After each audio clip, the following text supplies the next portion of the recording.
Hello and welcome to today's PINA Wisdom Stories, where we get to listen in on the wisdom that can only be earned by professional permaculturists with 20 plus years of experience working within the permaculture framework.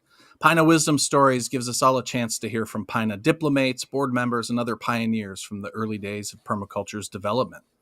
We seek to make the connection between the elders in our field of study and permaculture enthusiasts everywhere on Earth. I'm Jesse, and I'm hosting today's conversation, which should last about 90 minutes. Please leave any comments in the live chat for today's guest, and we can make interaction happen. Always makes conversations better, especially with today's guest, Larry Santoyo. We are honored to be speaking with Larry today. Let me read a little bit of your bio, Larry, and you can correct me if I have anything Sure, go wrong. ahead. Larry Santoyo has been a teacher and practitioner of permaculture design for the last 30 years. After a career in law enforcement, Santoyo went on to land use planning and was mentored by permaculture's founding father, Bill Mollison. Santoyo went on to teach permaculture with Mollison around the United States and Australia. He has taught environmental design at colleges and universities nationwide, including UC Berkeley, UC Santa Cruz, Evergreen College, CSU Northridge, and Cal Poly San Luis Obispo. He is also the senior designer at Earthflow Designs. The firm specializes in planning and design that integrate sustainable principles and biophilia into retreats, resorts, and spas. And a great Larry quote to start everything off with is blame no one, expect nothing, get out there and do epic shit. Welcome, Larry. Thank you, Jesse. I'm Yeah, glad to be here. I'm glad to glad to have see you. you. Great to see you too, my friend. Larry and I go back to 2011 when I took my PDC, my permaculture design course with Larry and the great Keith Santoyo in Detroit, Michigan. It was an epic course, changed the course of my life completely. And I still remember many of the things that you taught me, Larry, many of the little pithy statements that just stick with you. You're a fantastic teacher, and we hope to. I'm glad you remember them. Sometimes I forget them. Well, that's okay. We'll see what comes up today as you get to present more. Yeah, I've got a little section here that you can help me fill in the blanks too. That sounds good. Where are you coming from in the world, and what is the weather like, real quick? I am in Los Angeles, California, where we've got a high of 72 and a low of 72. Sounds So moderate. yeah, I know Yeah, it's been getting hot, but fire season is underway. yeah, I'm here in Michigan, and we've been besieged by the forest fire sort of smog all summer long. Oh Just had wow, like, yeah. you just wake up and it's a really, really hazy day and it's hard to breathe. So, fun Yeah, stuff. I mean, it's just been dry for so many years, and a year of rain just kind of fueled the fires this year. Like everything's bigger and taller to burn. Yeah. It's just heartbreaking what's happening in Maui. Yeah, absolutely it is. It's really unbelievable. And there's not much we can do, but permaculture is about the greatest sort of response, in my opinion, in my experience, is just to learn it, apply it where you're at, and hope to God nothing like that happens to you. And then maybe we can talk a little bit about your work in refugee situations, which is a little Sure, apropos. sure. But we can do that later. Why don't you jump in? Because I want to give you the floor, and you have a great presentation, I think tentatively called, or maybe you have a different name, but a reintroduction to permaculture. Is that That's correct? it. That's it. Yeah, I think that that's a good place to start.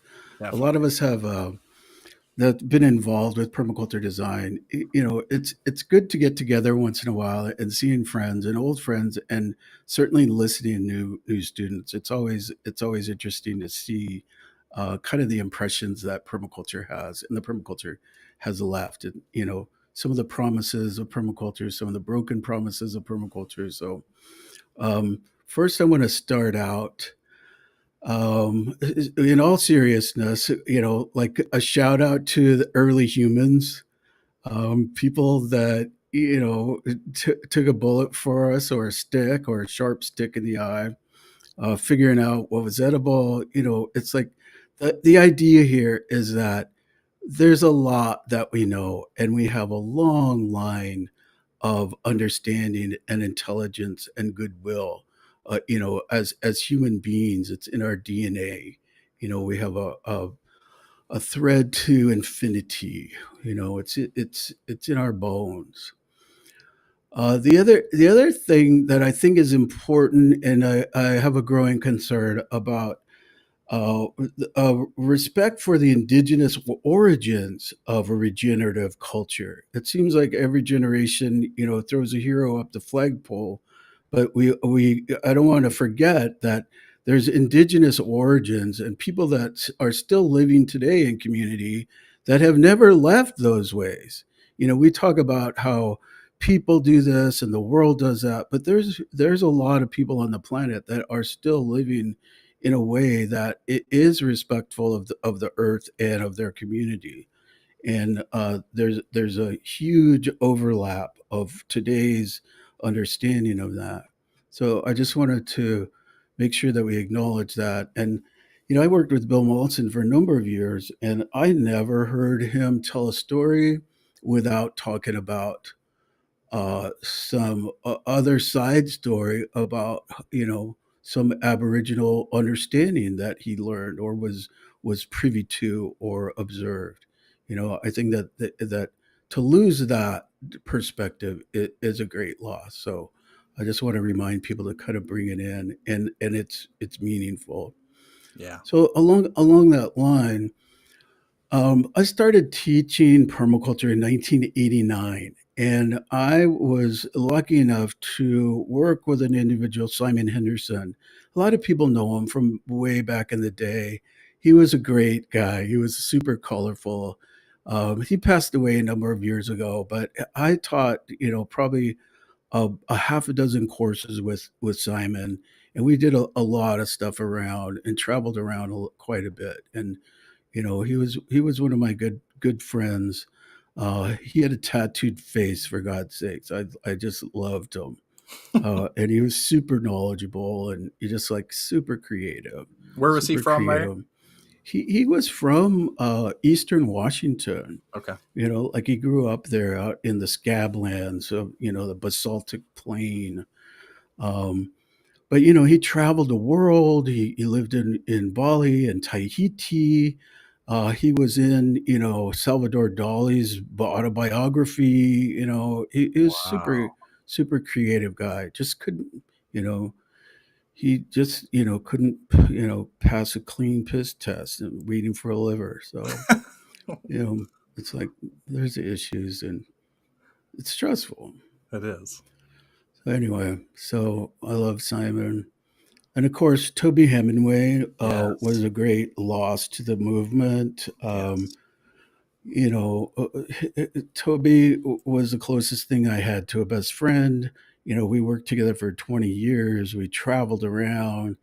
We argued a lot. We did, you know, some crazy shit.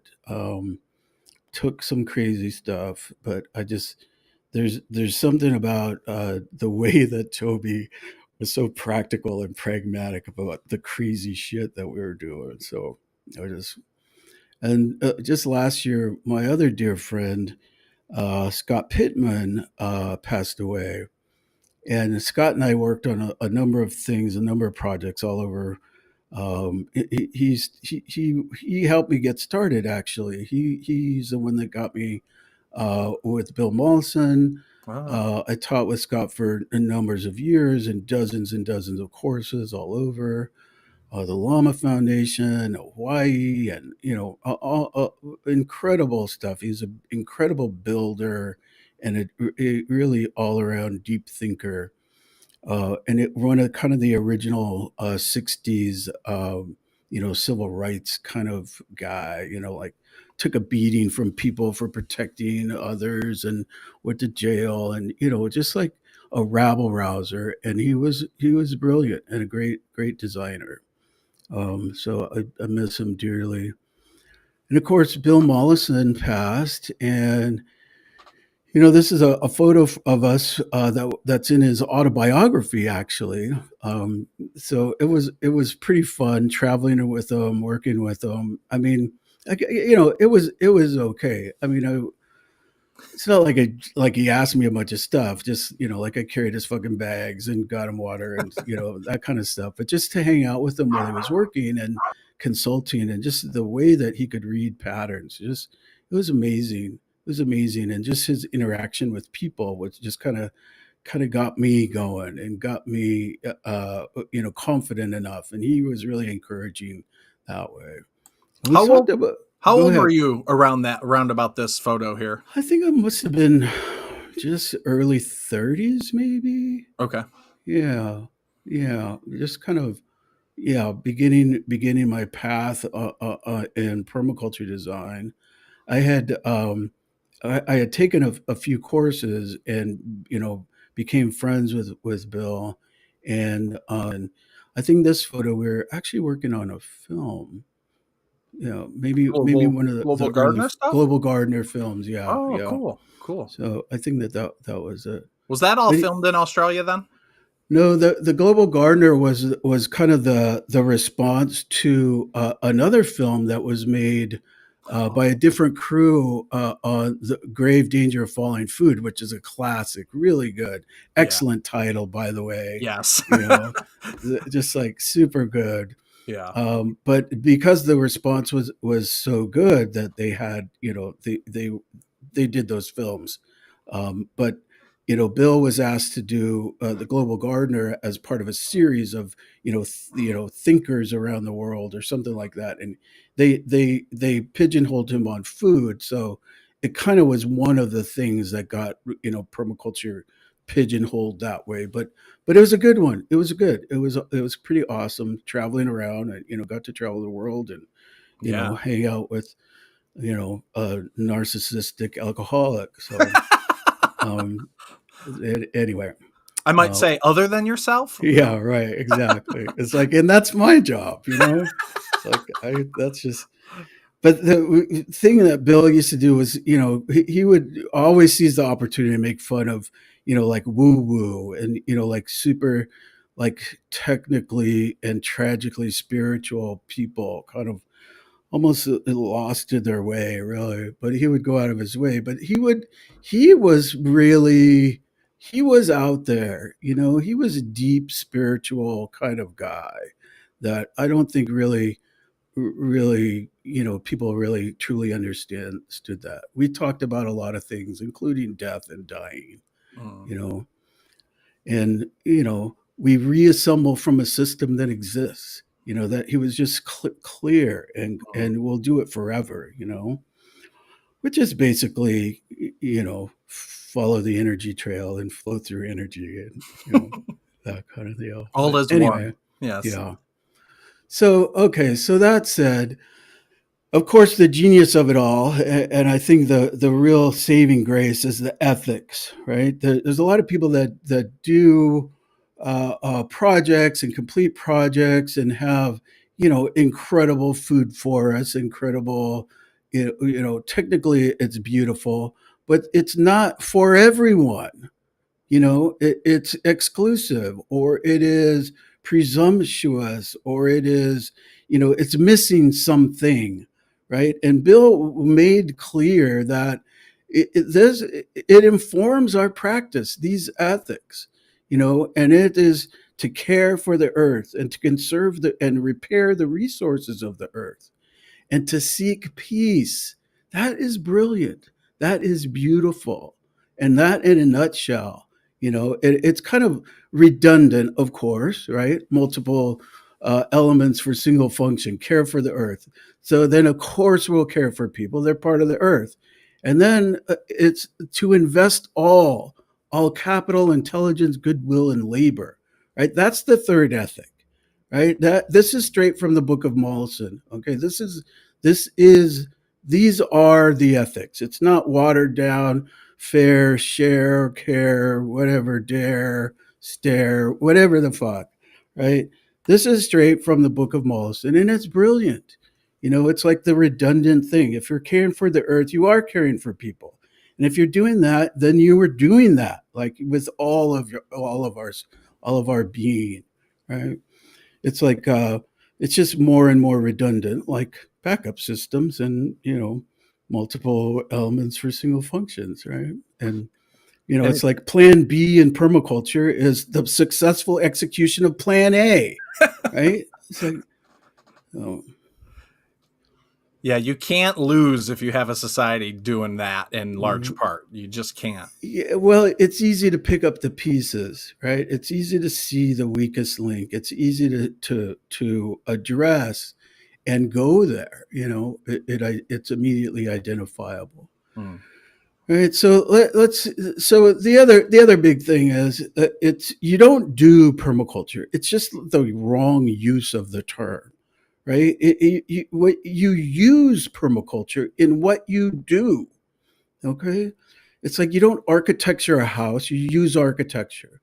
Okay. So it's crazy to think about how, the kinds of things that people come up with as a definition of permaculture. I mean, even, the old school definitions and the new school definitions, and you just ask people on the streets, and, you ask students, and it's just crazy. It's just like knuckleheadedness. It's like, no wonder everybody thinks we're knuckleheads. It's because we're mostly knuckleheads.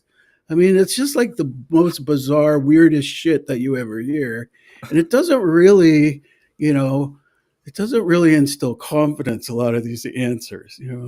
Yeah. So, whenever anybody asks me what permaculture is, or introduces me that I do permaculture or something like that, it's like I just immediately change the subject. So it's like let's talk about the some real issues. Let's ask the right questions here. Right. Okay, so this is an exercise that we do in every course, in every design course. Okay, that what does it take, right, to create our sustainable human settlement? Go. Let's start a new country up. Right. Okay, what do we need? We need. Okay, people inevitably say food, water, shelter, energy. How is this going to work with each other?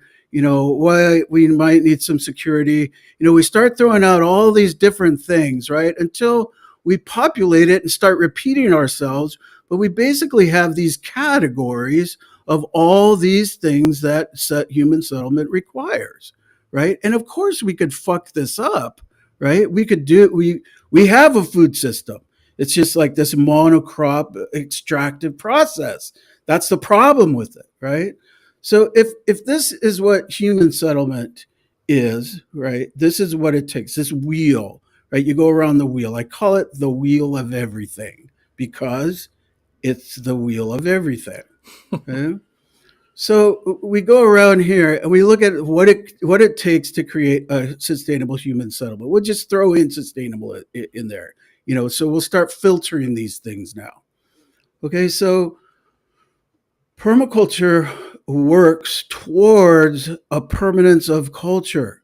Okay, it's not permanent agriculture. Permaculture doesn't have anything to do with growing food.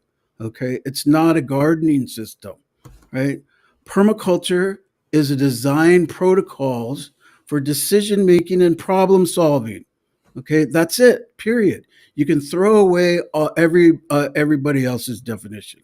Okay, and we could end this show right here, right now, if you Thanks wanted for to. coming. Yeah, thanks. Mic drop here. Okay, it's like these protocols for decision making and problem solving, that solves a lot right there, okay, are based on the patterns of nature and the convictions of a conserver society. Okay, so that conserver society then becomes the question, right? And now, oh, okay, we can use permaculture design for every need that human settlement requires. And we already established what those needs were. Okay. So what is permaculture? Okay. If somebody asks you that, draw them this. Okay. This is permaculture, right? It's not just growing food. It's not just building out of mud or tofu containers or whatever the fuck, right? It is everything connected that it takes to create our sustainable future, right? So where is food, by the way? Oh, it's one of these things. Where is shelter? Oh, it's one of these things that connect this whole thing, including the softer skills, right? Of arts and commerce and education and transfer of knowledge, right? All of these things are required, right? We need these things to happen in order to have our sustainable community. We said right there, right? We already discussed this, right? So that gets us to the principles of design. Okay. And there's a lot of stuff that goes on. A lot of people talk about principles of design. And David Holmgren, Bill Molson's a co conspirator, has a website, permacultureprinciples.com, I think. Right? It's great. It used to be cool where you could, you know, add examples of each of these things, which I loved. You know, that is just so thought provoking. Of course, people don't, you know, they just talk about it, but they don't really do it. But it's something else now. But he's got, you know, like 20 or 30 principles. And, you know, my other buddy, cohort, Delvin, I think he's got like 150 or 250 principles. Okay. But these are the principles. Okay. This is it synthesized. Everything stacks, everything shuffles, everything chunks into these categories, right? And they are derived directly from the commonalities in nature, right? In the vastness, right? In the richness of biodiversity, right? All the different ecosystems out there, and the way that, you know, the mitochondria solved each issue of each environment or sector, right? There's so many differences, but the beauty is that there's commonalities in every single ecosystem on the planet, from the poles to the equator. Any place you go, these principles, these indicators of sustainability will always be present, right? There's a natural succession modeling, right? First things first. You know, this has to happen before this happens. If you go too far ahead, then you missed a couple steps and you'll either be weak or whatever it is, right? Natural succession modeling. A tree needs a fallen forest to decompose for it to be strong and healthy. You can't eliminate the natural succession involved with that. So you go down this list, right? There's stacking and using biological solutions and relative location. These are all things found in every single ecosystem. Okay. So these are the things that everybody needs to default to. These are the most important things. These become our filters. These become our protocols. These become everything in terms of decision making and problem solving. Okay, you see how this is? Now it's like you need to memorize this. You need to default to this. It needs to be a tattoo, okay, that you can on other people, so you can read it and remind yourself. Okay, so it's like it'd be, you know, baby's first tattoo. Right? That would be awesome. It's not a Or like, cult, but we want to no, no, tattoo but it would be really cool. But we are putting the X back into permaculture. you. Nice. I mean, the but the idea then is that these are the principles of design. These are the the commonalities found in all of nature. People tell me they're writing a kid's book about permaculture, and I look at it and it's beautiful. I can't wait to read it. And I see then it's, you know, the parts of a flower, the stream side, and the little bunny, and all this other bullshit. But it's like I want stories created about these natural processes, right? That is the future of design. That's the safety net. That is this understanding, and us defaulting to this understanding, which is deep in our bones. Okay, that is so imperative. Okay, so we've got this list. Okay, so this becomes our filter. This we carry wherever we go. These things, and we default to them. The understanding of these things, right? And that's what the class is about, right? So you go back to the human settlement thing, right? So now what? Okay, we're talking about permaculture and stuff. Okay, so now we take those protocols and we go to food, and we go to water, and we go to shelter, and we look at those things and we say, how does this water system that we're proposing for this community follow natural succession modeling? What is the energy flow pattern? Is it, you know, are we using low technology biological solutions first? Are we placing it in the right location? Right? All of these things become necessary as decision making filters for each and everything as we go around the wheel of everything, populating that wheel with solutions, right? So decision making protocols there. It's like it. This, by the way, is what the permaculture design course is, right? We introduce these concepts and then we just repeat ourselves like a person with a serious head injury. over and over again, using different medium to apply them to. That's the beauty of using permaculture design. Okay, the only time you do permaculture design is in the class, in the permaculture design course. Okay, when you're learning these principles. Okay, so that said, so what happens to all these other cool things, right? Multiple functions for single elements. Well, that's a principle. That is a principle, right? Here's a one man band.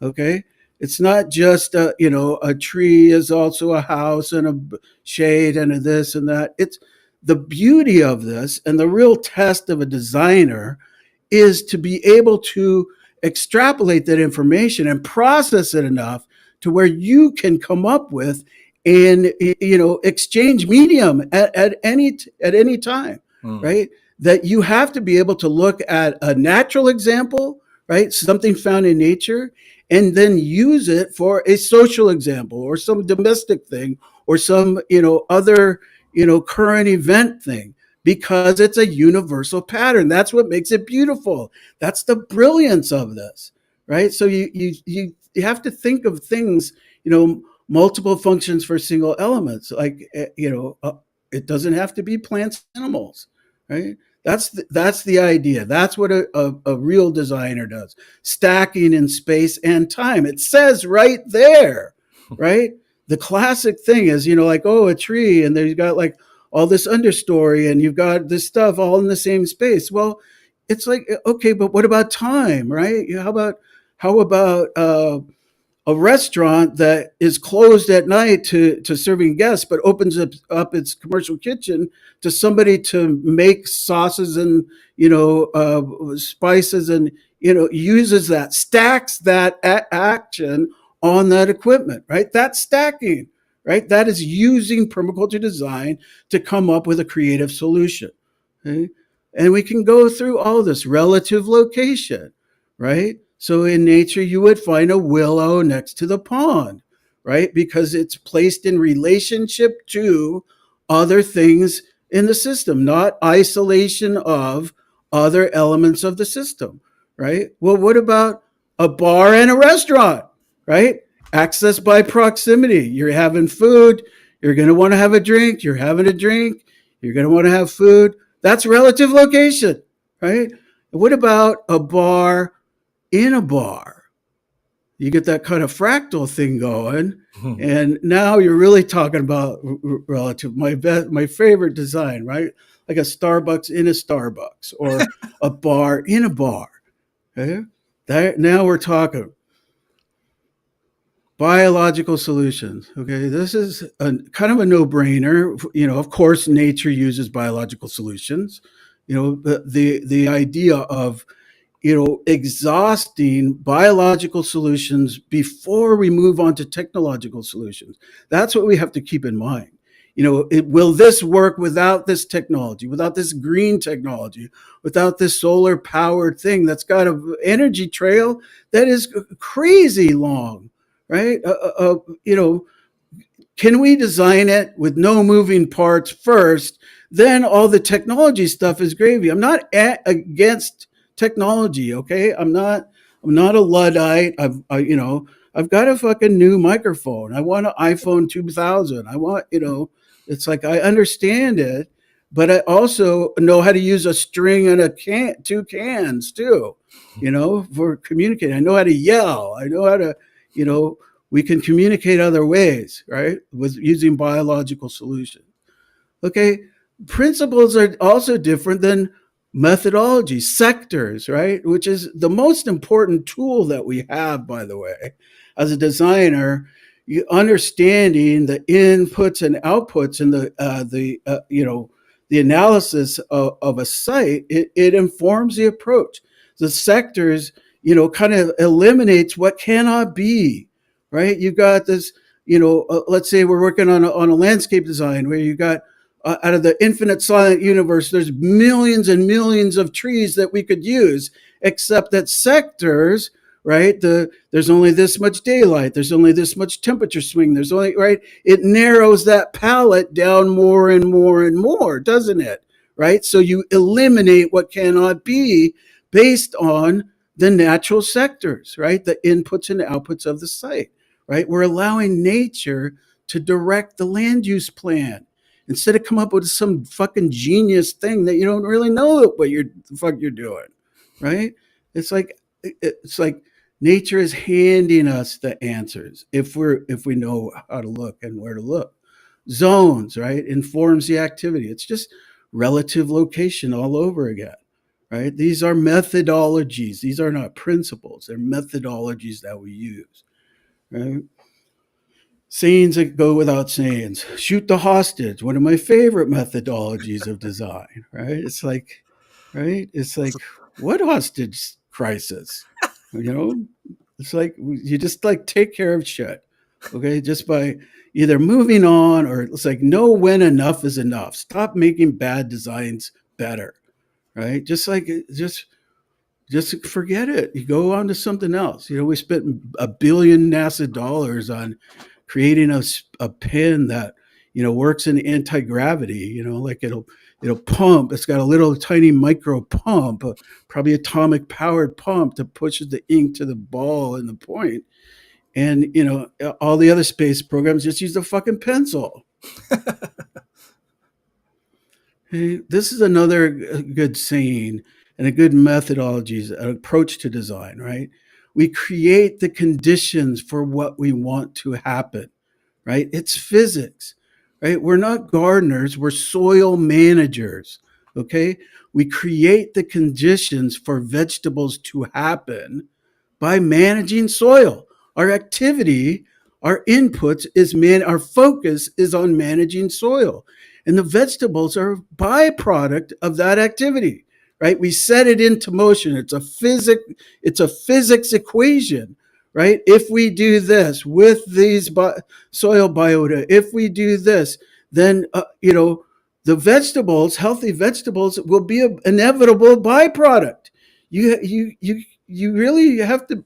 You can't really fuck that up, right? It's like if you're managing soil, it will result in healthier and healthier vegetables, right? We create the conditions for what we want to happen, and that's just across the board. That's something to take with us, right? What can we do that will cause what we want to happen? That's design. That is really now we can utilize a lot of different methodologies and strategies, okay, which is super important, right? The problem is the solution, right? That's not a principle. That's attitude towards design, right? So to think about like where would we have to be, who would we have to be, where we have to be standing to think that snails is a great thing, right? When we've got lettuce and flowers and stuff, it's not such a great thing. But if we were a duck farmer or raising ducks, we go, wow, wonder where we could get a fucking thousand snails, right? So it's like the problem is the solution, right? You just have to think about what if it's bad for this, what is it good for? And what is causing it to be there? And we could work on that, right? Sort of a follow-up to what we were just talking about. Right. And another good one is nature starts small, right? And then it just, it repeats its successes, its solution multiplies, right? A million years later, and a tree still has, 1,000 flowers, right? It didn't spend all this time perfecting one giant flower, right? It's got all these flowers that repeats and duplicates and increases the edge and increases the chances for progress and success, right? Its solution multiplies small successes. And along that same line, it takes 100 people to support 100 people. We go back to the wheel of everything and talk about, using it now as a filter, as categories for employment, as the permaculture yellow pages, as the, on and on and on and on. And it speaks to, not trying to make, 5,000 people of your town, a one working model. Make, 500,000 small working groups that'll be totally successful. We arrive at solutions, right? We don't impose a solution, right? Just because cob or straw or save the swales or fucking obligatory herb spiral or whatever. It's like you don't just impose that shit. You arrive at because you need it, right? You need it because of X, Y, and Z. Those are just techniques and technologies that fit to something else, right? It fits with your assessment. You arrive at solutions. You don't impose a solution. You don't need a straw bale house in Hawaii where, it's high of 72 and low of 72, right? You don't need super insulation, right? So it's an appropriate technology. But it's the sectors that dictate that. Where would you need that, right? If we were out in the desert where it's really hot and really cold there, or if we're up north where it's really cold, right? We need super insulation. Then we could arrive at one of those things and maybe choose straw out of that selection, right? That we've narrowed it down to. We arrive at solutions. We don't impose solutions. And we kind of talked about this, the apple is a byproduct of the tree, right? We create by nature creates sustainability through the creation of byproducts. It doesn't use up its own resources. It creates something and offers something to the rest of the community, right? It's about creating byproducts, not buying products. Right? It's like the green capitalism bullshit. Okay, so speaking of which, how are we doing, Jesse? Hey man, we're doing great. Are you kidding me? Yeah. We got Okay. a bunch of So comments. I've not shared them because I don't want to interrupt your throw, but we will your flow. But we will when okay. we're done. Okay. Cool. Yeah. Yeah. I'll be ready to do that. I wanted to show just some of my work, and maybe Yeah. talk a little bit about that, and then I could wrap this up here. So, in 1989, I started working with Bill Mollison, and in '90, we opened up the first ecological land use planning firm in the American Planners Association in Tucson, Arizona.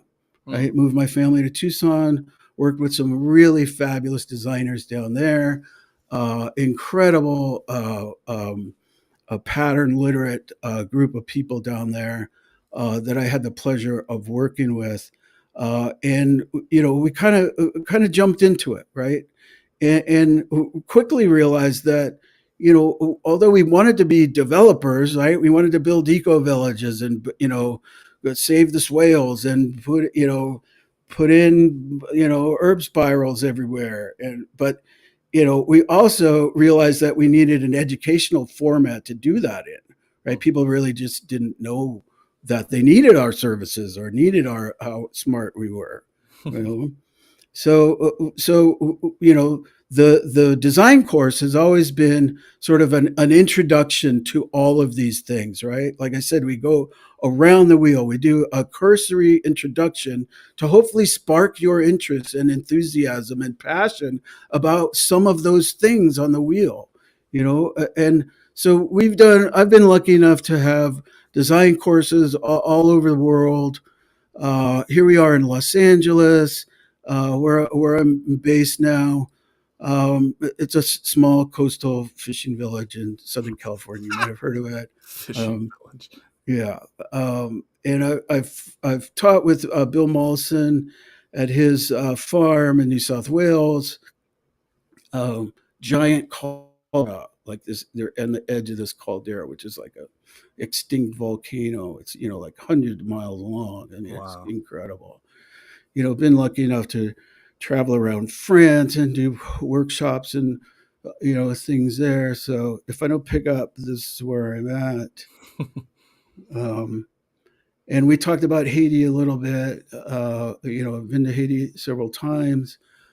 Interesting dynamics, especially now. I mean, it's just like it was crazy then, and now they're asking for military assistance. This uh, is all gang controlled. You want to see the future, go to Detroit and then go to Haiti. Uh, and been lucky enough and blessed enough to be able to work in Panama and Mexico and Belize, some really beautiful places in the world, and a lot of beautiful things getting done. Mm. And of course, Detroit. Hey, that's me. That's you, my friend. One of the most successful and prolific industrial cities on the planet was just abandoned and let people like us go in and maraud and steal shit everywhere. That was awesome. I can't wait to go back to Detroit. Yeah, we want to get you back. I'd love to set something up there. I'll hold you to it. I really do. Yeah. I've got so many good ideas, and now I've got a really good friend that wandered into a design course in LA, and she kind of took over. Was super creative. Her and her husband, and now they're in Detroit. Awesome. I want to hit them up. They're doing some awesome stuff there. So yeah, so now in Malibu, working for the poor kids of Malibu, um, building out this kind of resort retreat center. Mm. There's equine therapy, and we're building some cabins and putting in a pretty big garden and hopefully a big food forest. A lot of restrictions in development in coastal California, that's for sure. And of course, we've got classes. That's kind of the big thing is that the education kind of evolves and rolls into hands-on learning. Um, and I've been teaching courses, at least two or three courses a year for 30 something years. Man. And there is just like, I mean, I've got classes all over, New York City and LA, and a lot up in Seattle and other in Eastern Washington too. A lot of students, all over the world, that's for sure. So it's kind of hard to put a couple of slides together. I literally have thousands of slides of classes in our work. Yeah. And of course, our epic talent show. There's been some crazy talent shows. The Blue uh, talent show um, that Bill started, it's a genius. It's genius at the end of the design course. Okay, so I wanted to show you a couple of the sketches that I've got. If Yeah. Hey, quick question on the Permaculture Academy. You Yeah, so in the 90s is when you started the design firm in Tucson, and yeah. did the Permaculture Academy originate in Tucson then? The Permaculture Academy started out as Great Northwest Permaculture, and it was the third 501c3 permaculture institute in the country. Oh, wow. And there was already PINA, which was actually incorporated in Winters, California, and quickly moved up to Seattle. And then when Bill came, him and Scott did the Drylands Institute Right. and the American Permaculture Institute. And Bill was the vice president for a number of years. And then when Bill stepped down, he asked me to take over. So I was the vice president, which doesn't really mean anything. We didn't really do anything but fuck around. Um, but but PINA was going strong and was kind of fizzling out already. Right. Like those early pioneers in PINA. I even forget there was Carl and Sherry Jude and Hobbs was part of that. Jude Hobbs was yeah, there was and Skeeter, Michael Pilarski, who's still kicking around, which is Yeah. good to see. Totally good to see. Um, but anyway, yeah. Some permutation or another, we've kind of been maintaining this thread here. Okay. Awesome. Yeah. So I just want to show you some sketches. There's just a few. Yeah. Take your time. Finally, I bit the bullet and learned AutoCAD and SketchUp, and it's kind of cool being able to get some information that's available out there and be able to use it now. Like import GIS information. Here we got a drone doing a survey for a site um, in Church Street. So, and then here's kind of a design to install an orchard of olives, kind of Mm. biblical. Oh, we may have lost Larry for a second. Larry did tell me that his Are internet was. you there? Oh yeah, we got you back, buddy. Keep going. Okay, good, good. Awesome. So, and then we do meticulous survey and analysis of sites, and we come up with a palette of plans that are meaningful and connected somehow to each client. Here we've got. Can you hear me? I can hear you. Okay. So again, just some sketches of some the ideas. There's some earth bag lounge area, a tea house made of all recycled and repurposed parts and pieces, uh, some earthen berm bungalows, um, a big plaza for event space, kind of modeled after Paradise, Garden, Mm, and food forest, terraced hillside with even a swimming pond in one of the terraces. oh, cool. Yeah, super nice. We really are blessed and super grateful of pretty much the patrons make or break you as a designer or as a builder, especially. Mm, The clients are really patrons to me. It's like, this is my artwork, this is my creative outlet, this design stuff, and then building with natural materials is no easy task either. And it's expensive, and it's a blessing that people are willing to put that resources to use. mm. But I don't always design like super sexy stuff. I mean, here's some toilets. Somehow they're sexy though. So yeah, so some of the work that we've done, this is we used to have a program where we would uh, convert your lawn into a garden, a vegetable garden, all in one day. So this is us like at 10 in the morning, and we're just cutting the trim because we're going to sheet mulch it all, and we're trying to curve the edges so it slopes down to the sidewalk so the mulch doesn't hang over. So you should never see cardboard in somebody's site. So you should be punished if your cardboard is showing. Right? If it's not beautiful, it's not permaculture. And this, a lot of hard work goes into natural building, Mm, lots and lots of labor, and lots of injuries too. mm.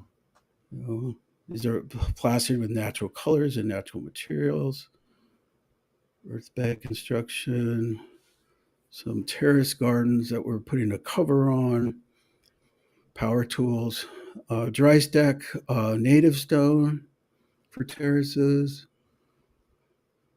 some more gardens that we built, some natural pools that we've installed, Beautiful. wetlands for gray water, and recirculation for the pools, and flow forms. So we've been lucky enough to have the experience now of installing at least two or three flow forms, major flow forms. So Mm. beautiful, beautiful, and functional. And we were big into lifting heavy things and setting them down. This is all broken concrete and native stone.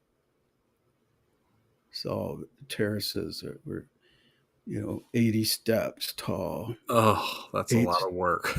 yeah 8 stories tall. It's like a pyramid. And just more broken concrete and lifting heavy things and carrying them across the landscape. This is my version of a herb spiral. You can run and jump on it, and it Mm. kind of cascades down. And my signature move there. It's woven into each other.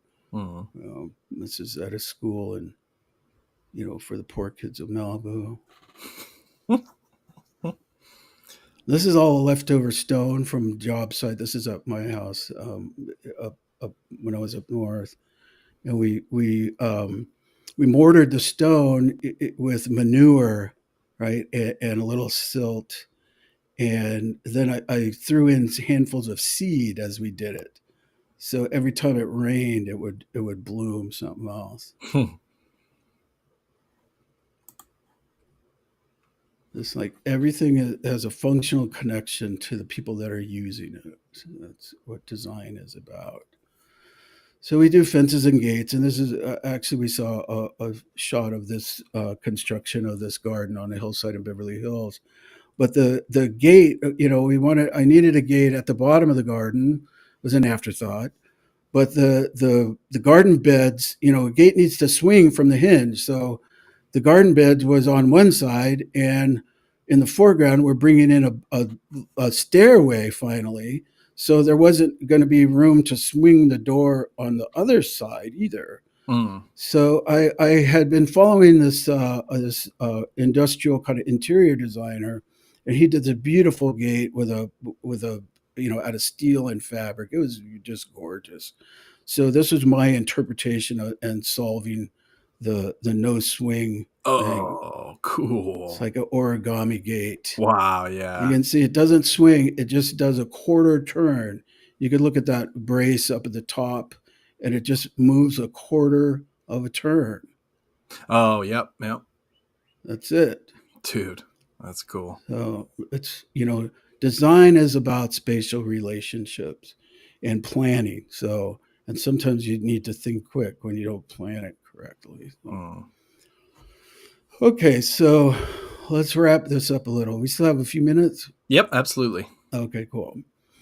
So all of that said, the in the beginning of the permaculture design courses, I remember when Bill Mollison first started doing them, that every class that we had, he would spend like a whole day on the title of the lecture was a terrible time of day, even, right? And it was just like this weirdest, just kind of going over all the shitty stuff that was happening in the world, and like the why we were compelled to do this work, right? And I just don't think it's necessary, right? It's like we don't need to discuss how fucked things are. We need to discuss what some of the solutions are, and the work that people have been doing for decades in coming up with solutions, and not just solutions but real preventative measures, Mm. redesigning our whole sort of participation in the landscape. So it's like, that's what we need. It's like we need a level head, and we need to think about the future. um, but there is a cautionary tale, I suppose, right? The myth of harmony, right? Everybody wants it like, oh, everything is so beautiful. It's beautiful unless, like in this picture, you're the little bunny, right? Those tracks are not from that, from that eagle, right? It's like the missing bunny, right? I just this is the best photo ever taken, by the way. Right? So it's like beautiful blue eyes, but would you really go up and pet this thing? It's like, look at the teeth. Look at some of our evolution of harmony, right? Look at the snout, right?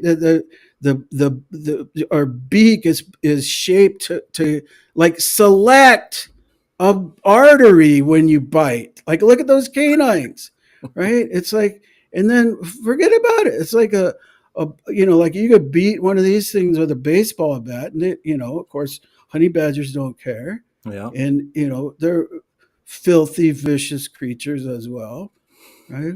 But look at this. This is like this beautiful, like undulating. You could just like see these things, like this come hither thing, right?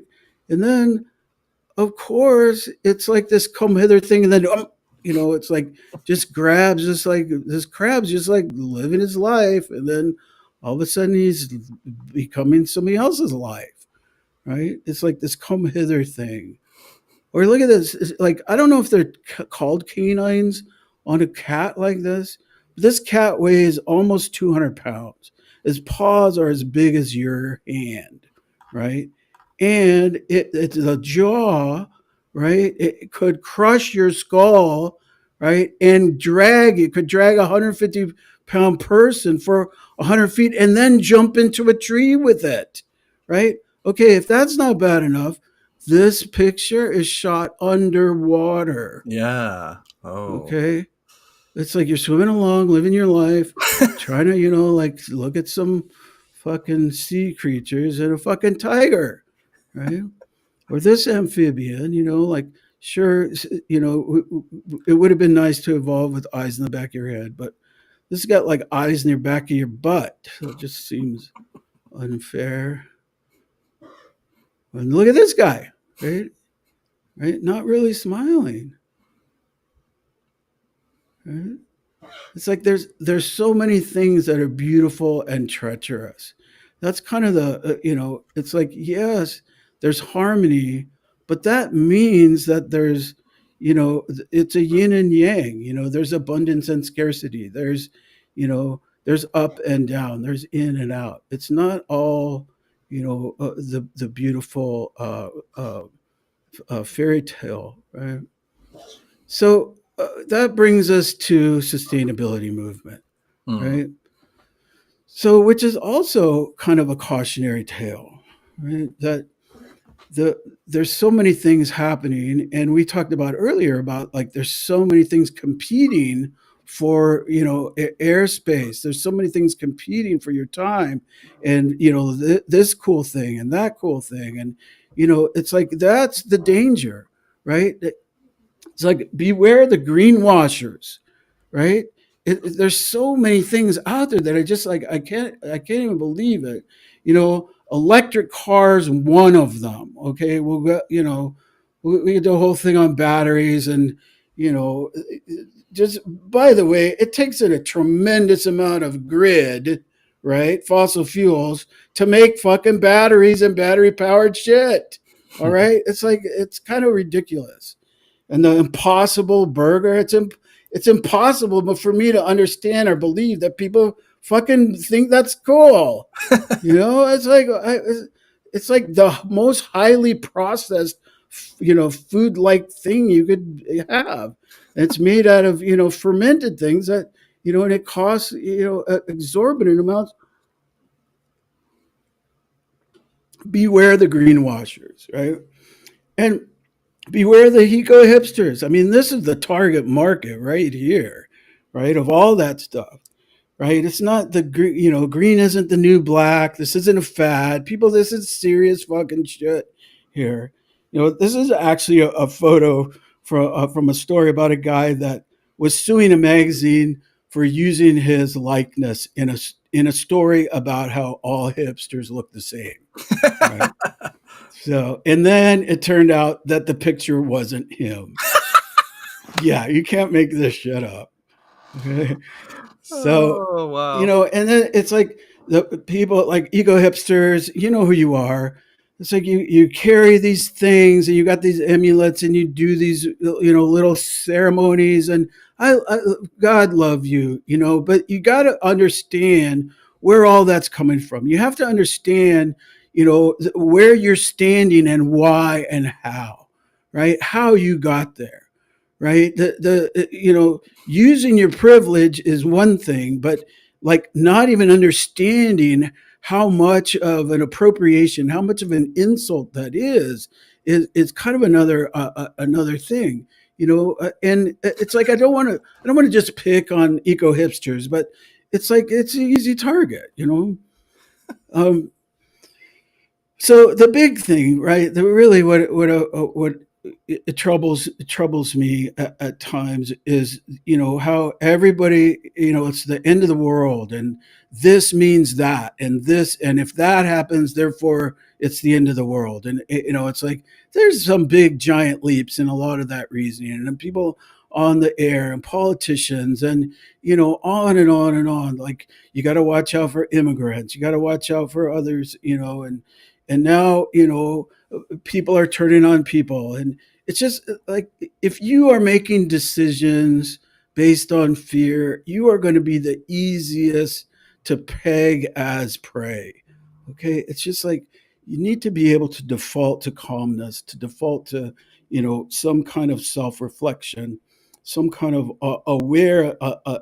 situational awareness that is more based in reality instead of, I mean, like ever since man could put a sign on a stick, the world has been ending, and it hasn't fucking ended, so it's like it's like it's going to be a lot of hard work, but the future is abundant.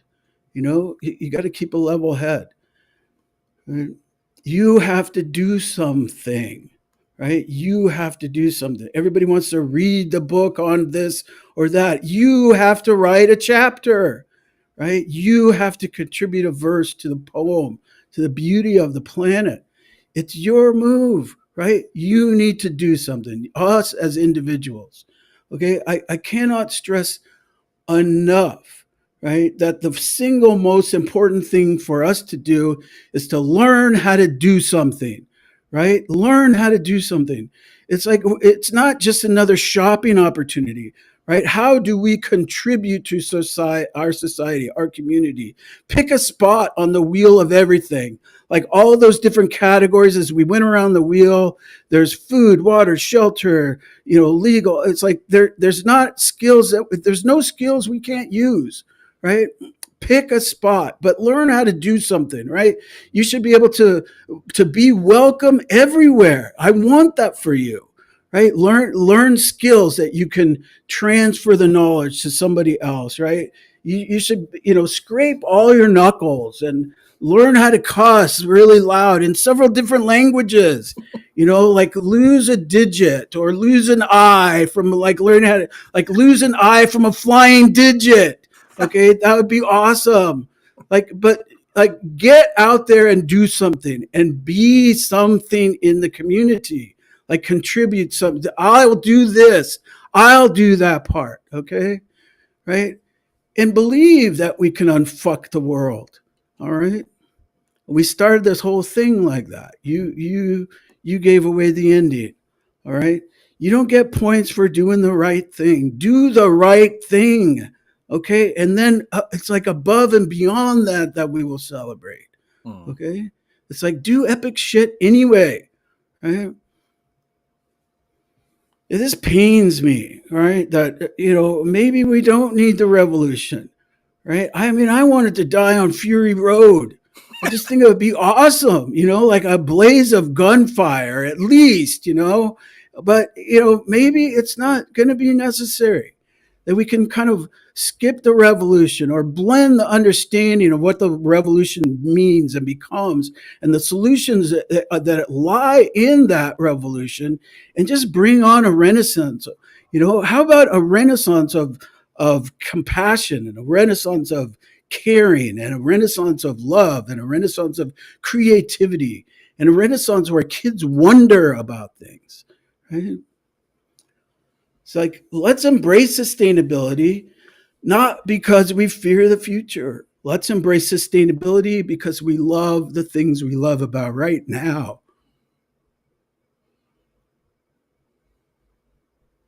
Thanks for having me, Jesse. Oh Happy to man. answer any questions or comments or concerns. Larry. Well, you do Dude, deliver, don't you, sir? You do deliver.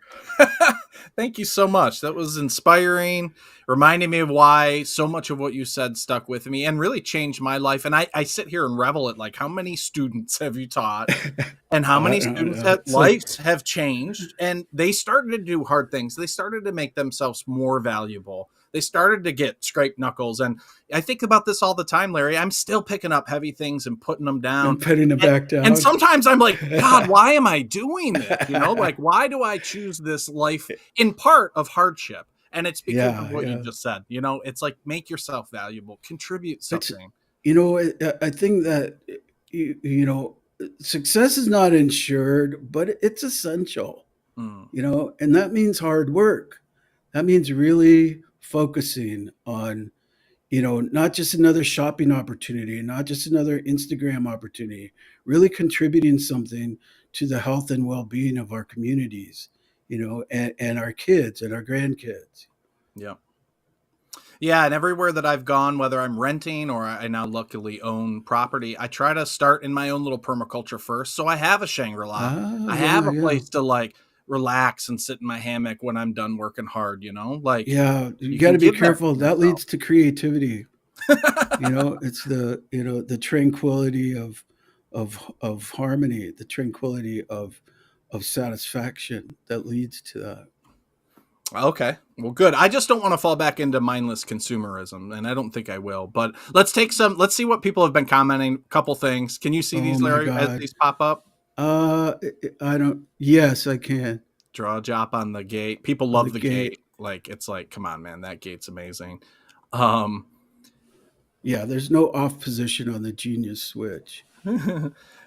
there's a very specific one. Were you referring to so and so in Michigan? Says Aaron. Yeah, Carrot and Gaston. Yeah, Is that who you're talking about in Detroit? yeah, yeah, yeah, All right. Well, Aaron, you'll yeah. have to come to Detroit with us then, maybe, eh? Yeah, I love them. Amazing. Super creative designers. Yeah. Was that Um, design sketches? yeah, your Yeah, stuff is looking great. Bud thinks you yeah. It arrested takes me him a at long some time. point. Aptos? I don't know what Oh yeah, Aptos is, Bud. Did that's you in arrest Santa Bud? Cruz. Yeah, yeah. Probably. When did you stop But law enforcement? only because he deserved it. Yeah, I'm sure.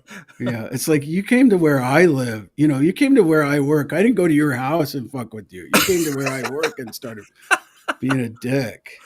So tell me, did law enforcement lead you to permaculture, or were those ships It's passing all in the this. night? It's the same day. It's the same fucking thing. Like I was stupid enough and strong enough and dumb enough to think I could help my community. My father was a war hero, and I wanted to go to Vietnam. I told you, I want to die on Fury Road. Right. It's like, but I'm a late boomer. Okay, so the draft stopped the year I turned 18, Mm, right? So I wanted to help my community, right? And I also I wanted to work on resource protection. So the best thing was to blend those in to being a park ranger. To be a park ranger in California, you had to go to fire academy and police academy and mm, emergency medical training. So a long circuitous route to come back to be a park ranger. And mm. then it was law enforcement. I worked graveyard shifts for numbers of years, wearing a bulletproof vest and depriving depriving people of their liberty, yet bringing peace and security to a world hungry for both. There you go. Yeah, Brilliant talk, hilarious, transformational. I would agree. Daniel Halsey, if you're out there, good to hear from you. He says, principles guide our strategies. Strategies bring us to the tactics, and we need to then find our solutions. So, very good, very good is right. very good energy trail. And Suzanne, hey, Suzanne, if you're out there, she says, inspired. Definitely. I feel the same. Are you a fan of fava beans? What? This is a very specific question, Larry. Yeah, walk the favas, walk the favas. Yeah, it's like the winter corn. Yeah. Yeah, fava's always a good yield, good excellent byproducts all the way around too. So yeah, people were loving that, Larry, and we'll get a bunch more comments as the time ticks on after this is over and people can rewatch it, etc. Cool. Do you have a hard out? Do you have to be done by 3:30 my time, so 15 minutes, or do you got to go No, now? I don't. I don't have to be. I don't. I can avoid a lot of things, and I prefer it that way. Okay. Yeah, Okay, real I'm quick. good. Since you've had this career in permaculture for the whole arc of permaculture's existence, what have you noticed in terms of, we talked earlier about demographics. That was before the call though.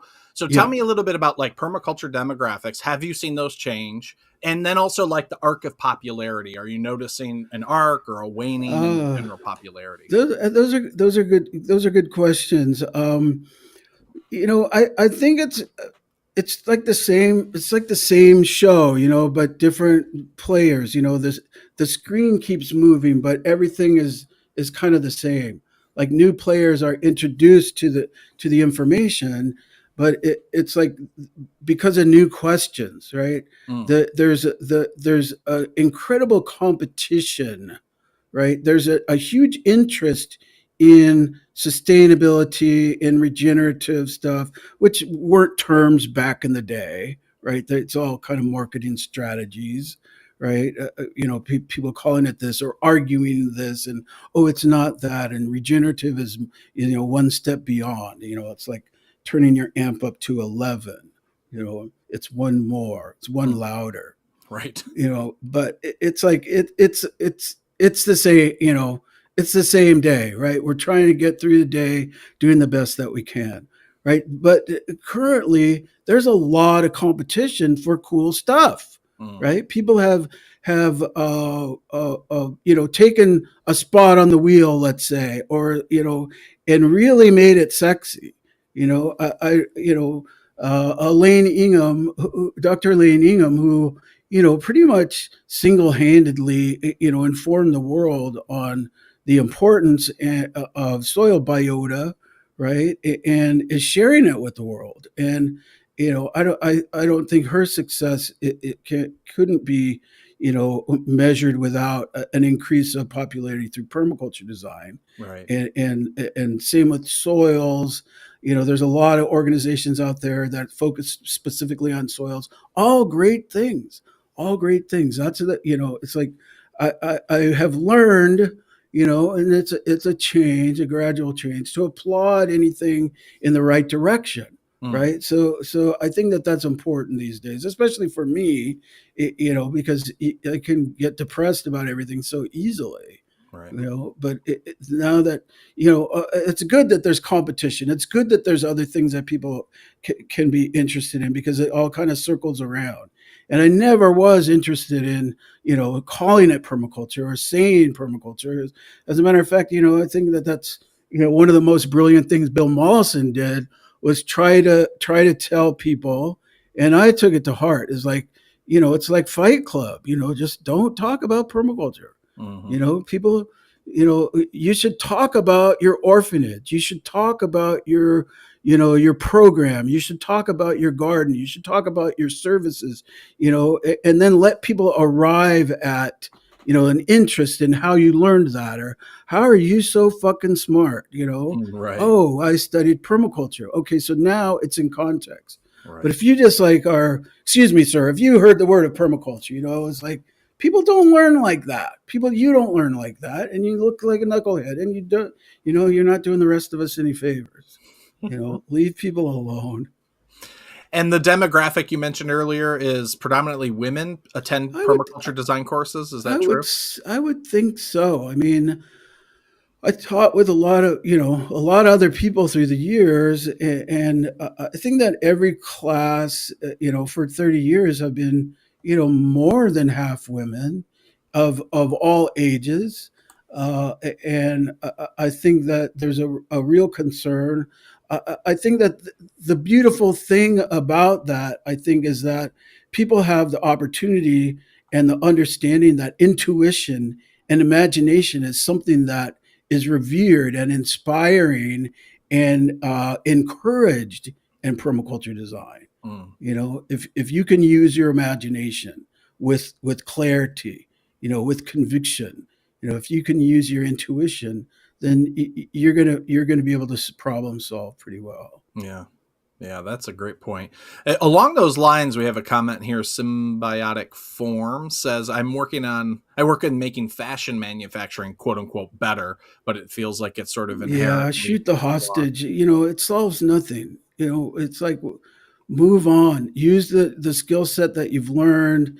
There's other people making fashion fashionable, and some of this stuff is just, it we're talking about a product that exists because of its frivolity, like Right. because it's new this year, right? But if we focus on basics, I think that if I was in the fashion industry, and I've always wanted to be, actually, but I think that I would focus then those efforts, and maybe she could then focus on classics.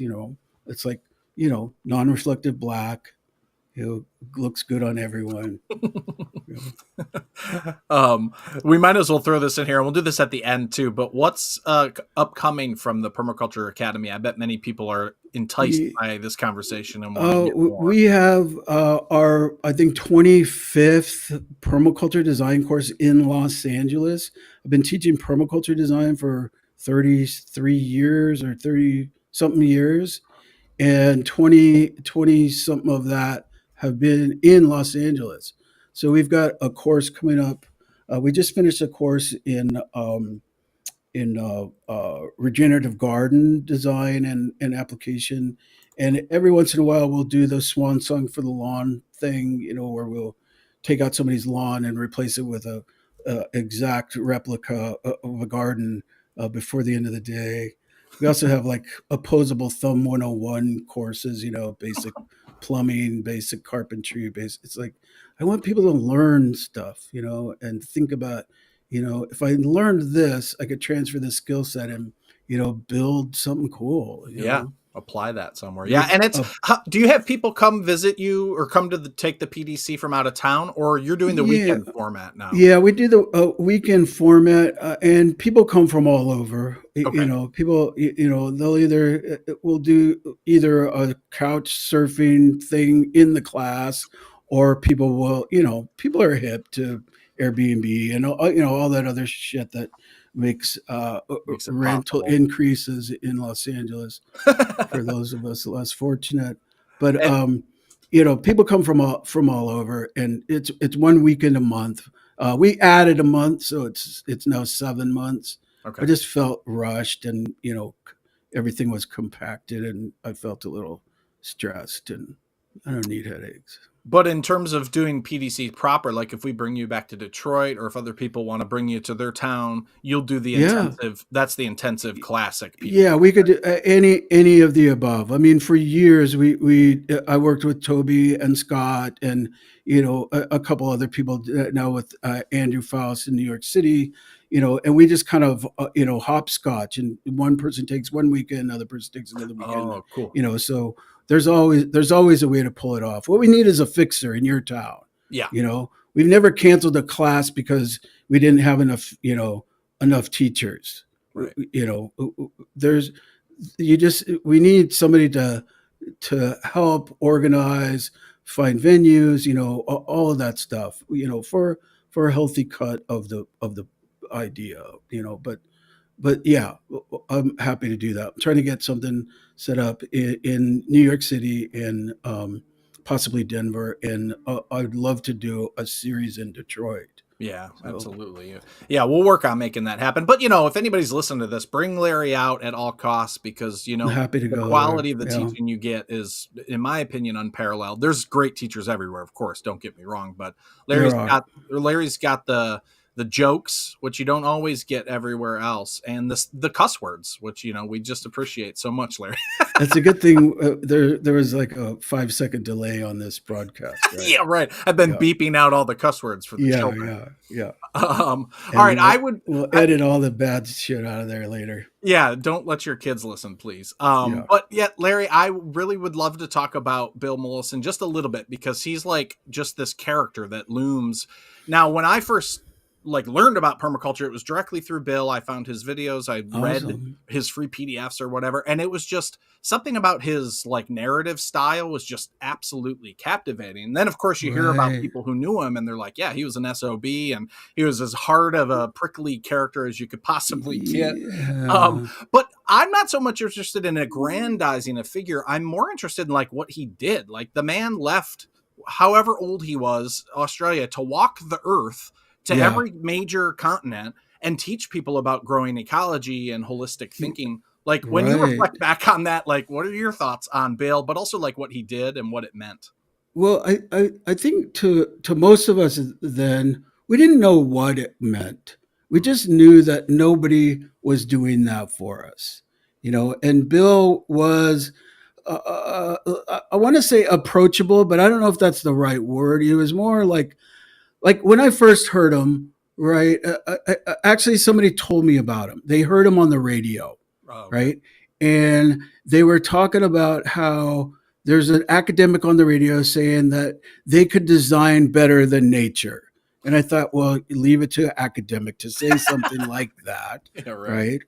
right? I mean, although now that I'm an academic, teach teach at the university, I say shit like that. You're like, But for sure. yeah, but I just thought, yeah, oh, okay, no, And then when I heard him, I realized that it was like, putting things together, in a way that nature allows things to be together, and just increasing the diversity, and in a sense, the yield would be more, right? Right. I mean, a garden. You just think about a garden.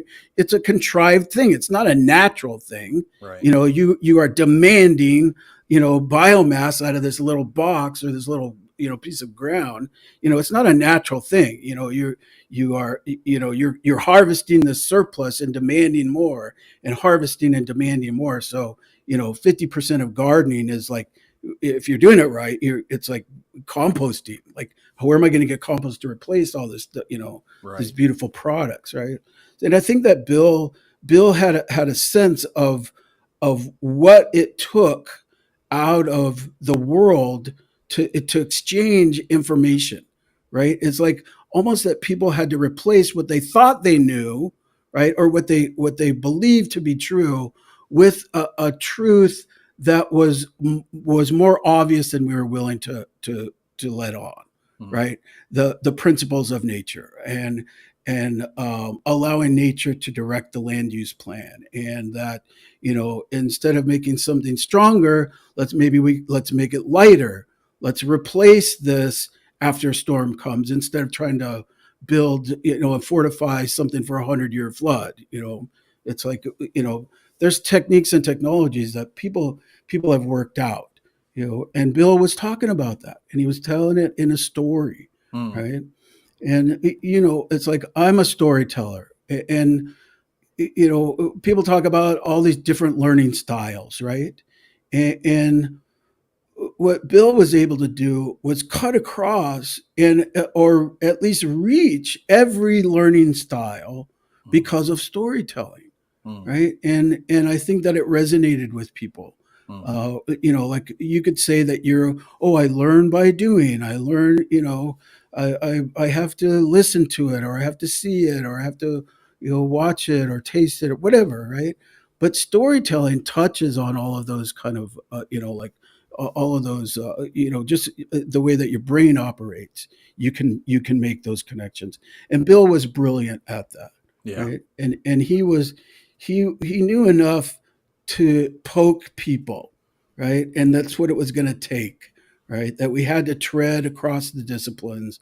The best thing that he ever did, or the best thing that happened to him, was that when him and David came up with permaculture concepts, right?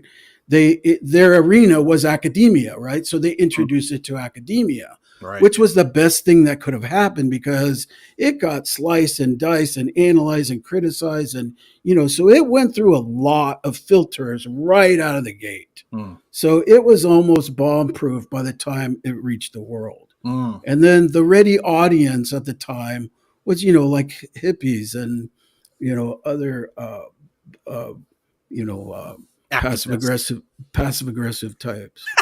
You know, so yeah. So then, once the hippies took a hold of it, then it was about gardening, and building a mud hut, and then the eco villagers took over, and then it was all about passive aggressive, or not passive aggressive, but nonviolent communication, and Right. like all of that stuff. So everybody's tried to co-opt it, and I think that continues today. And now, or I think that it continued up until recently, until it might be better to just abandon it and just talk about the good parts. Mm. It's like it's going to survive. It's not like it needs us, but I don't think we need to teach certificate courses, but it does cover the stuff that we want to do. I've tried many times to, like, not do that, but it's a complete kind of full circle kind of idea about what we need to learn and how we need to embrace the understanding of natural systems and apply it to population. Yes, and it's a. I would imagine you've seen this a million times. The ahas, the life changing, like whoa, that It's just put amazing. everything into place for me. It's Whereas if you're amazing. piecemealing it through your own study, or Yeah, you don't yeah. get that. You It don't get just that. it just doesn't happen. It's not allowed to happen. It's like the natural succession modeling. You need a foundation, and it needs to build. And people, that like, oh, I learned by doing. Okay, well, I could show you how to stack straw bales and pin them and plaster them, and we could come up with all these different ideas of of plasters and this and that and that. But it's like you just walk away and you know how to build a building. Yeah, But the real important thing is knowing when and where that building goes in in the broad landscape, right? That's the important thing, yeah. right? Is having a connection to the landscape itself, when and where and how to use all these different strategies. People talked about how permaculture was all these tools and all these techniques, and Toby used to talk about that permaculture isn't those things. It's the toolbox. It's the bag that we carry all of those techniques and technologies in. We reach for something that's appropriate for where we are. Mm, yeah, It's like absolutely. you don't just put a swale in if you don't have runoff issues, or you don't just put a herb spiral if you're not going to use it.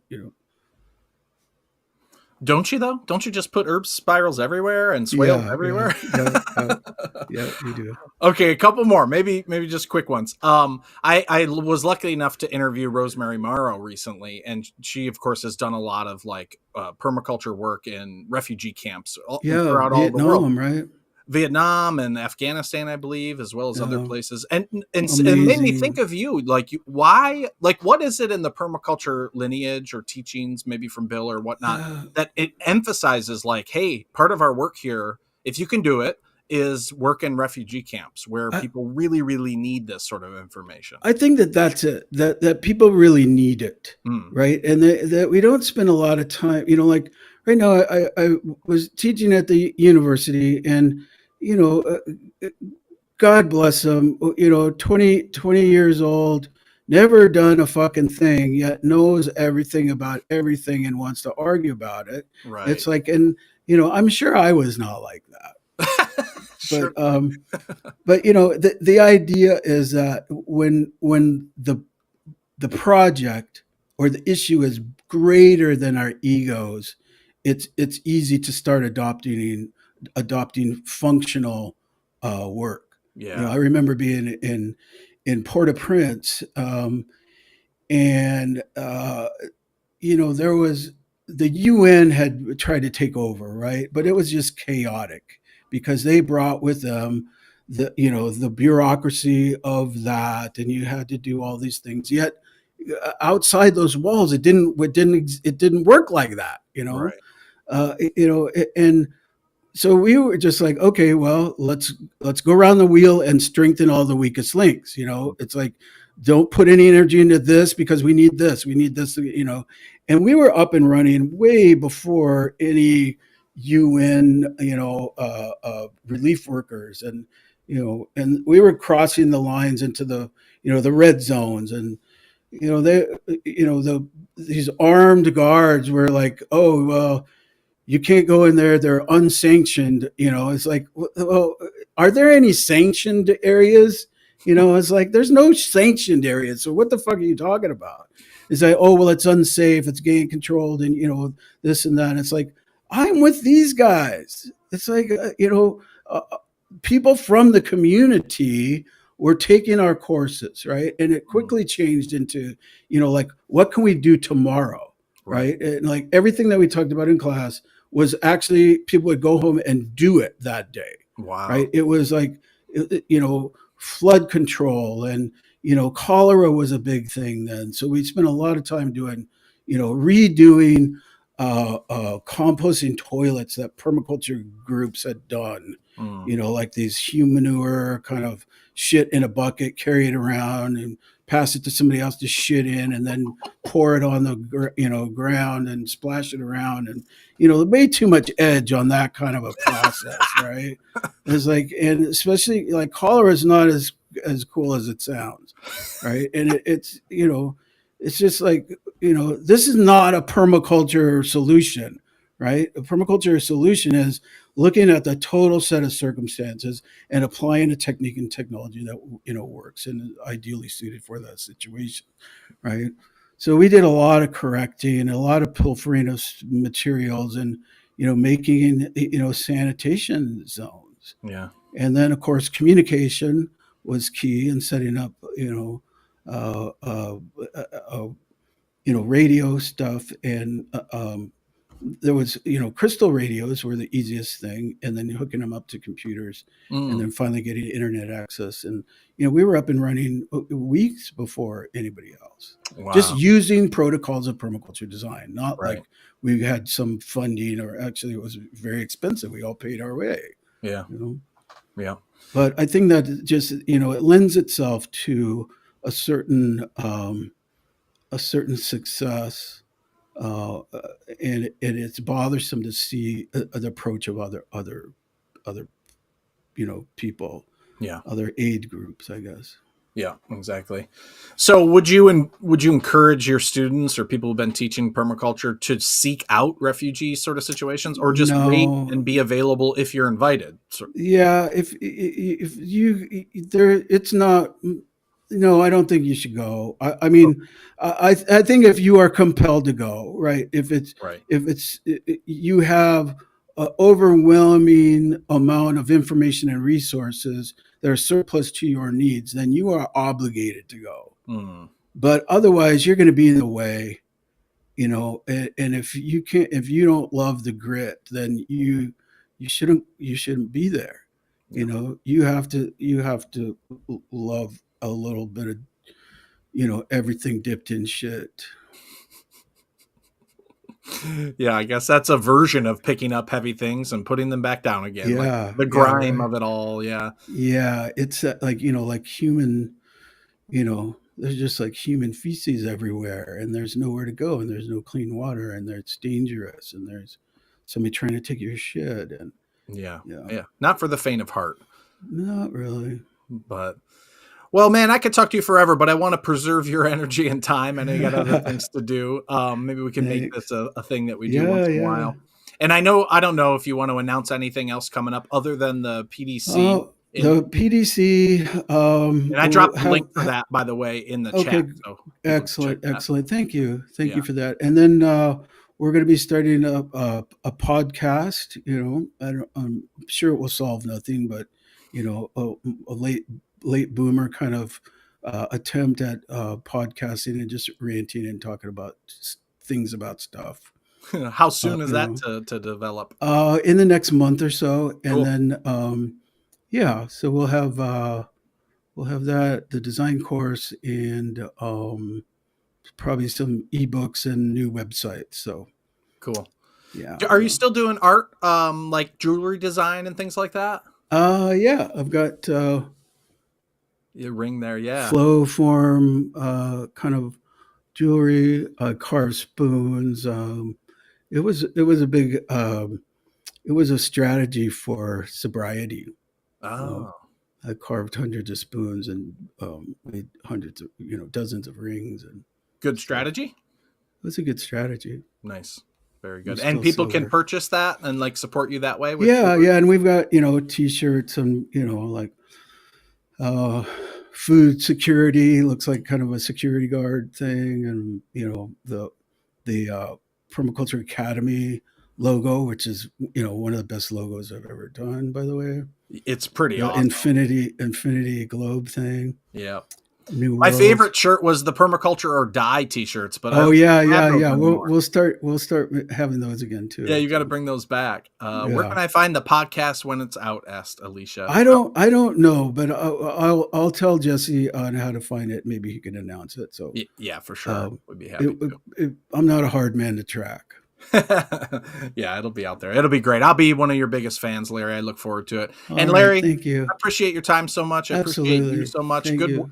Like, I don't know if you take compliments well, but listen, man, you've been doing this work like on behalf of Earth Care and peace and a conservation society for 30 years. Like, I could only hope to achieve what a small margin of what you've achieved. And I just want to like give you kudos, man. Thank you so much for keeping Thank at it, you. not Thank giving you. up, not selling out, none of that stuff. You've just kept at it in the real pure spirit of permaculture. And I love it. And I know many other people do. So thank you. All right. Thank you. Back Big at you, gratitude. Steve. All right. And I hope to see you soon. All right, guys. We'll talk to you soon. Thanks, Ciao. everybody, for coming. We'll talk later.